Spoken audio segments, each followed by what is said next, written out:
ये कहानी एक छोटे से गांव माधवपुर की है, जिसमें मोहन नाम का एक आदमी रहता था। वो अपनी पत्नी मालती, बेटे बिट्टू के साथ रहता था। वो बेहद ही ईमानदार और मेहनती था। उसका एक दोस्त भी था, गिरधारी। गिरधारी उसका बड़ा ही अच्छा दोस्त था। गिरधारी मोहन से अधिक कमा लेता था, लेकिन कुछ दिनों से मोहन का काम बढ़िया चल रहा था और वो अच्छा कमा भी रहा था। इसी वजह से गिरधारी को मोहन से जलन होने लगी थी। फिर एक दिन गिरधारी अपनी पत्नी माया से कहता है, अरे भाग्यवान, मुझे समझ नहीं आ रहा ये मोहन कितना गरीब था। उसे खाने तक के तो लाले थे और ये दिन पर दिन अमीर बनता जा रहा है और हम गरीब। इस मोहन की वजह से मुझे नीचा होना पड़ता है। सब लोग मुझसे कहते हैं, यार तेरा दोस्त तो तुझसे ज्यादा अमीर होता जा रहा है। देखिए, अगर वो अमीर होते जा रहे हैं तो अच्छी बात है। इसमें नीचे होने वाली तो कोई बात नहीं है। और वो आपके इतने अच्छे दोस्त भी हैं। वो आपकी हमेशा इज्जत करते हैं। तू चुप कर। तुझे क्या पता कि मेरी इसकी वजह से कितनी बेइज्जती होती है। हर कोई मुझे ही आकर सुना जाता है। गिरधारी की पत्नी माया उसकी बात सुनकर कुछ नहीं बोलती।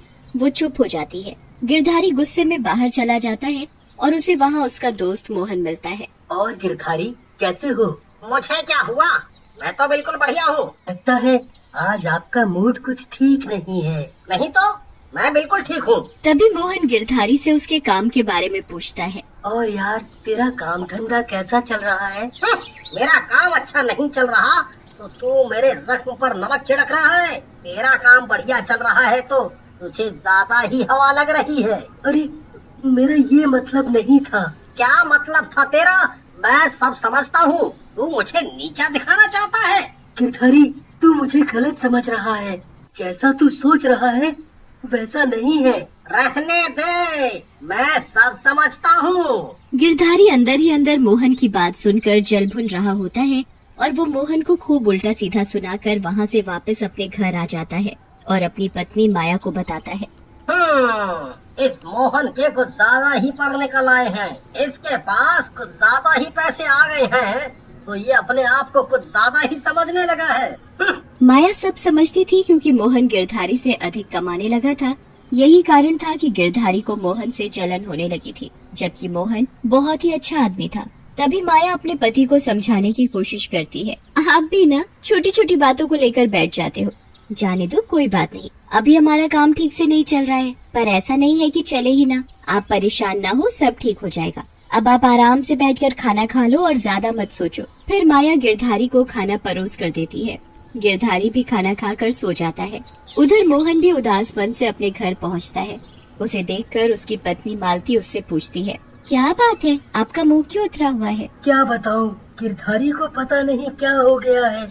आजकल वो मुझसे सीधे मुंह बात ही नहीं करता। जब देखो मुझे उल्टा सीधा सुनाता रहता है। कोई बात नहीं, हो सकता है वो किसी बात को लेकर परेशान हो। आप ना अपने दोस्त की बातों पर ध्यान मत दो। मैं आपके लिए खाना लगाती हूँ। वैसे भी खाना खाने के लिए बड़ी देर हो चुकी है।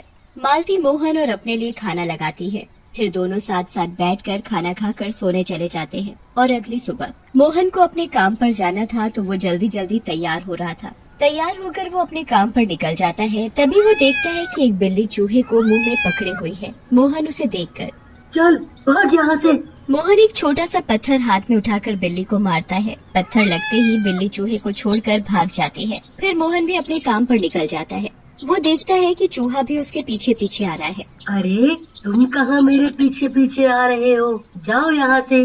पर चूहा नहीं जाता। ये देखकर मोहन चूहे को उठा लेता है और अपने साथ ले जाता है। इसी तरह चूहा मोहन के साथ मोहन के घर में रहने लगता है। वो उनका बड़ा ही अच्छा दोस्त बन जाता है। ऐसे ही मोहन की जिंदगी बड़े आराम और प्यार से गुजर रही थी। पर एक दिन गिरधारी को मोहन से जलन होने की वजह से वो उसे मारने की तरकीब सोचने लगता है। इस मोहन को तो ठिकाने लगाना ही पड़ेगा, पर कैसे? हाँ, ये ठीक रहेगा। तभी गिरधारी के दिमाग में एक आइडिया आता है और अगले दिन रात को जब मोहन काम करके लौट रहा था तभी उसे गिरधारी मिलता है। अरे गिरधारी, तुम यहाँ इतनी रात में? हाँ, वो मैं किसी काम से यहाँ आया था।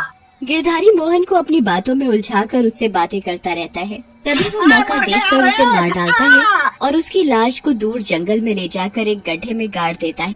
और वहाँ से चुपचाप आकर अपने घर में आ जाता है। उसे देखकर उसकी पत्नी माया बोलती है, क्या बात है, आप इतने घबराए हुए क्यों लग रहे हैं? नहीं तो कुछ तो नहीं है, कुछ तो नहीं है। वो बिना खाना खाए चुपचाप सो जाता है।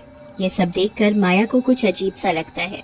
पता नहीं मुझे कुछ ठीक सा क्यों नहीं लग रहा है, ये भी कुछ घबराए हुए से लग रहे हैं। ऐसा तो कभी नहीं हुआ जो ये बिना खाना खाए सोए हो। उधर मोहन की पत्नी भी परेशान हो रही थी कि उसका पति मोहन अभी तक घर नहीं आया। ऐसे ही पूरी रात निकल जाती है और सुबह हो जाती है।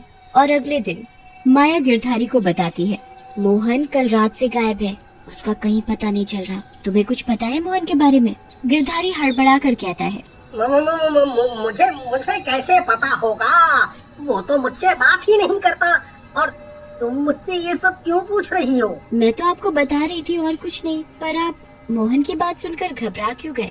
कल रात भी आप बहुत डरे और घबराए हुए लग रहे थे। तुम कहना क्या चाहती हो? कुछ नहीं, मैं तो बस ऐसे ही कह रही थी, मोहन आपका दोस्त है ना, बस इसलिए। तू ज्यादा दिमाग मत लगा और अपने काम से काम रख। माया मन में सोचने लगती है, मुझे ऐसा क्यों लग रहा है कि कुछ तो बात है जो ये मुझसे छुपा रहे हैं, पर क्या? इतने में रात हो जाती है। उधर मोहन मरने की वजह से एक भूत बन चुका होता है और वो अपने घर पहुंचता है। वो देखता है कि उसकी पत्नी मालती का रो रो कर बुरा हाल था।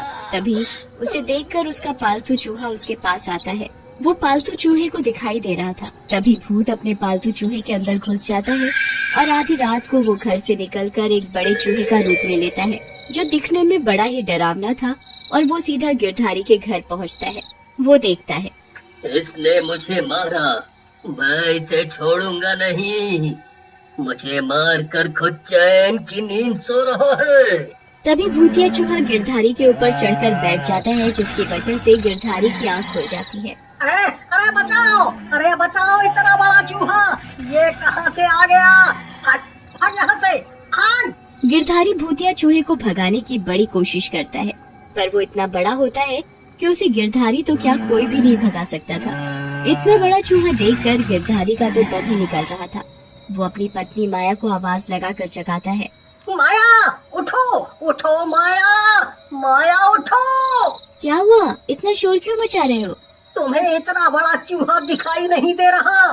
कहाँ है चूहा? बड़ा चूहा वापस छोटा हो जाता है। तभी माया गिरधारी से कहती है, इस छोटे से चूहे से डर रहे हो? हैं? अभी ये बहुत बड़ा चूहा था। हाँ। तुम भी ना, तुमने कोई बुरा सपना देखा होगा जो ये छोटा सा चूहा बड़ा दिखाई दे रहा है। चुपचाप सो जाओ और मुझे भी सोने दो। ये कहकर माया सो जाती है, पर गिरधारी को तो नींद नहीं आ रही थी। चूहा फिर से बहुत बड़ा बन जाता है और गिरधारी को पकड़कर घसीटता हुआ ले जा रहा होता है। गिरधारी चिल्ला रहा होता है, मुझे छोड़ दे, कहाँ ले जा रहा है? अरे कहाँ ले जा रहा है? तभी वहाँ से जाते हुए बड़े चूहे को एक आदमी देख लेता है और डर कर छिप कर देखने लगता है। अरे बाप रे, इतना बड़ा चूहा ये कहाँ से आ गया? और ये गिरधारी को क्यों घसीट रहा है? बाप रे, इतना बड़ा चूहा, ये तो कोई भूतिया चूहा लगता है। ये सही कह रहे थे, अब मैं क्या करूं? इन्हें इस चूहे से कैसे बचाऊं? तभी माया दौड़कर गांव में रह रहे एक तांत्रिक को बुलाकर लाती है और उसे सारी बात बताती है। तुम चिंता मत करो, मैं अभी पता लगाता हूँ वो चूहा कौन है। तांत्रिक अपने कमंडल से गंगा जल को हाथ में लेकर मंत्र पढ़ता है और उसके मंत्र पढ़ते ही भूतिया बड़ा चूहा उसके सामने था। तांत्रिक उससे पूछता है, कौन है तू और इसे कहाँ लेकर जा रहा है, और तू इसे मारना क्यों चाहता है? मैं इसे वहीं ले जा रहा हूँ जहाँ इसने मुझे मारा था। तभी बड़ा चूहा अपने असली मोहन के रूप में आता है। तुम इसे छोड़ दो, तुम एक नेक दिल इंसान हो। नहीं, मैं इसे नहीं छोड़ूंगा। मैंने इसका क्या बिगाड़ा था? मैं तो इसका अच्छा दोस्त था, हमेशा इसका भला ही सोचा था, पर इसने मेरे साथ क्या किया? मुझे ही मार डाला। जब तक मैं इसे मार नहीं दूंगा मुझे शांति नहीं मिलेगी। इसकी सजा इसे कानून देगा। ओम नमः शिवाय। तभी पुलिस भी वहाँ आ जाती है और गिरधारी को पकड़कर ले जाती है। तांत्रिक भी मालती को बुलाकर उसका अंतिम संस्कार करवाता है, जिसकी वजह से भूतिया बड़े चूहे को मुक्ति मिल जाती है।